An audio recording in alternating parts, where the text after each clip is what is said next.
il m'a partagé qu'il avait rejoint un groupuscule néo-nazi et qu'un jour il avait pris un flingue et il s'était dit je vais aller à Barbès et je vais buter un arabe. Il ne l'a pas fait parce que sa fille lui a envoyé un texto en lui disant « Papa, je t'aime ».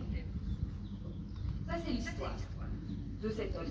Mais ce dont je voudrais vous parler, c'est que dans cette évangélisation-là, le Seigneur m'a fait la grâce d'éprouver son amour pour cet homme. Et j'ai éprouvé la miséricorde infinie de Dieu, c'est-à-dire qu'il me racontait des choses horribles, violentes, etc. Et j'ai vraiment goûté le regard que Jésus porte sur chacun de nous, qui est un regard qui aime, qui attend. La joie d'être au Christ, c'est la joie de faire mémoire de nos sorties d'Égypte. Des moments où le Seigneur est venu nous chercher et est venu nous sauver. Et je voudrais vraiment vous inviter à des actes de foi sur le fait que Dieu veut vous délivrer. Il y a quelques années, j'étais liée par un péché que je refaisais tout le temps. Et je me suis rendu compte qu'en fait, j'étais pas libre de ce péché. C'est-à-dire que normalement, on peut être tenté, et puis on a un débat intérieur, et on peut succomber ou on peut résister. Et moi, dès qu'il y avait cette tentation, je tombais. Et à la fin d'une confession, j'ai demandé à mon confesseur s'il pouvait prier, avoir une prière de délivrance pour moi. Parce que je lui ai dit, en fait, moi j'en ai marre, je vois que je n'arrive pas à lutter. Et je voudrais vraiment que ça soit terminé. Et donc, il a prié pour moi, et j'ai été délivrée. Je vous dis pas que je n'ai plus jamais fait ce péché, mais j'ai été restaurée dans ma liberté de combattre. Et pourquoi je vous témoigne de ça? Parce que je vous invite à croire que c'est ce que Dieu veut faire dans vos vies et qu'il veut faire dans la vie des personnes que vous rencontrez. Je vous invite à faire mémoire de tous les lieux où le Seigneur vous a relevé, où il vous a montré qu'il vous aimait au-delà de vos fautes, où il est venu vous chercher, où il vous a consolé.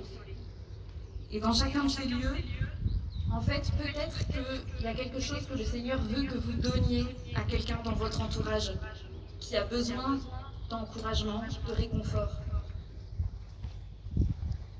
Une autre joie d'être en relation avec le Christ, c'est que nous sommes appelés et qu'il nous donne une mission.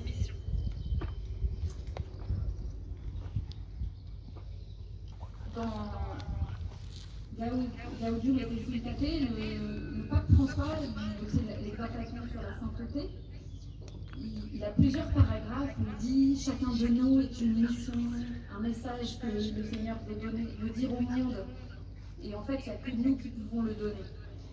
Et c'est une expérience profonde de joie que de découvrir que le Seigneur a mis quelque chose d'unique en nous. Personnellement, c'est la grâce de l'évangélisation que le Seigneur m'a donnée. Ça s'est manifesté de plusieurs manières. D'abord, un jour, j'ai participé à un festival d'évangélisation, plus ou moins, pas vraiment parce que j'étais motivée par l'évangélisation, mais plutôt par amitié. J'avais des amis qui faisaient ce festival et je voulais être avec eux. Et puis, le Seigneur m'a visitée, et puis à un moment, je me suis avancée pour me faire bénir par le Saint-Sacrement. Et le prêtre, qui n'était même pas un prêtre de notre groupe, quand il m'a bénie, il a dit « Jésus vous aime et il veut faire de vous une missionnaire ». Et cette phrase, elle a retenti et j'ai su qu'elle était vraie. J'ai relu ma vie, j'ai vu que les saints qui me parlent, les paroles de l'Évangile qui me touchent, le cri du monde que j'entends, c'est la soif des âmes de connaître Dieu. Et du coup, c'était plus facile de savoir où je devais aller, puisque j'avais plus qu'à m'engager là où le Seigneur m'appelait. Mais je pense que ce cadeau, cette joie de savoir qu'on a une mission, il est pour tous. C'est-à-dire que je crois que cette phrase, la part qui me revient fait mes délices et j'ai reçu le plus bel héritage, Cette phrase, elle est vraie pour chacun de nous.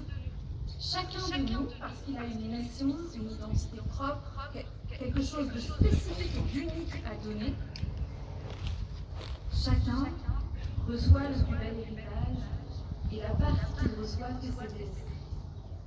Donc, quel que soit votre âge, si vous avez le sentiment que vous ne savez pas encore à quoi Dieu vous appelle, il va demandez-lui, vraiment. Et ayez l'audace de dire, Seigneur, si tu m'as créé, si tu m'as posé là, il y a déjà la bonté que je sois, il y a la bonté que j'ai été rachetée. Fais-moi entrer dans la bonté d'avoir quelque chose à donner. Fais-moi entrer dans la bonté que tu veux que je collabore avec toi. Fais-moi entrer dans la bonté que tu as besoin de moi. Fais-moi entrer dans la bonté que ma vie va faire une différence. Ma vie a déjà fait une différence. J'avais pas prévu de vous raconter cette anecdote, mais je vais le faire. Moi, j'ai découvert à 32 ans qu'il y avait une religieuse qui priait pour moi depuis ma naissance parce qu'elle a été frappée par mon prénom. Elle s'est dit, tiens, Anne-Geneviève, je ne vais pas devenir celle-là. Et elle s'est mise à prier pour moi. Et bon, je l'ai appris d'un retour. Et puis, du coup, je lui ai écrit pour lui dire, mais merci. Je ne doute pas qu'elle dans la confiance de sa vie donnée à Dieu, elle ait su que sa prière était féconde. Mais je me dis, voilà, c'était comme une confirmation, un signe. Ta vie porte du fruit. Et vraiment, demandez au Seigneur tout simplement, mais montre-moi que ma vie porte du fruit.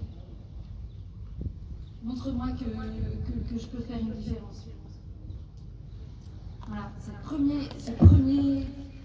première joie d'être au Christ que j'ai découvert, c'est la joie de se recevoir. Et elle fait écho, pour moi, à cette béatitude. Heureux les pauvres de cœur.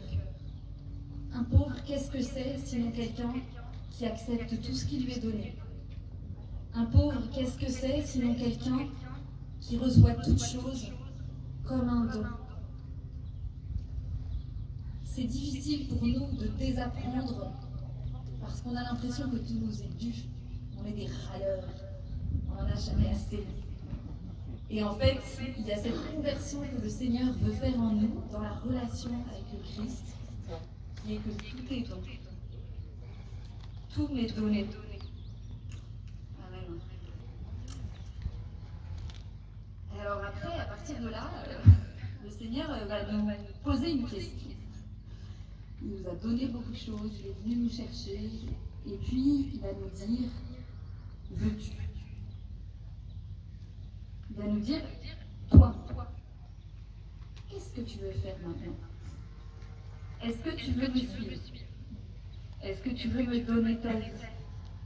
C'est là où on va passer de être à être au Christ.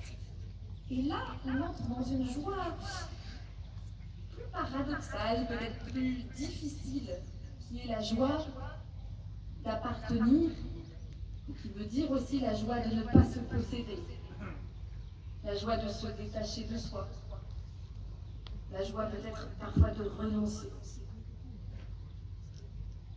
Il y a la joie d'un engagement libre. Il y a toute la question de la liberté au cœur de notre suite du Christ et de pouvoir faire une profession de foi.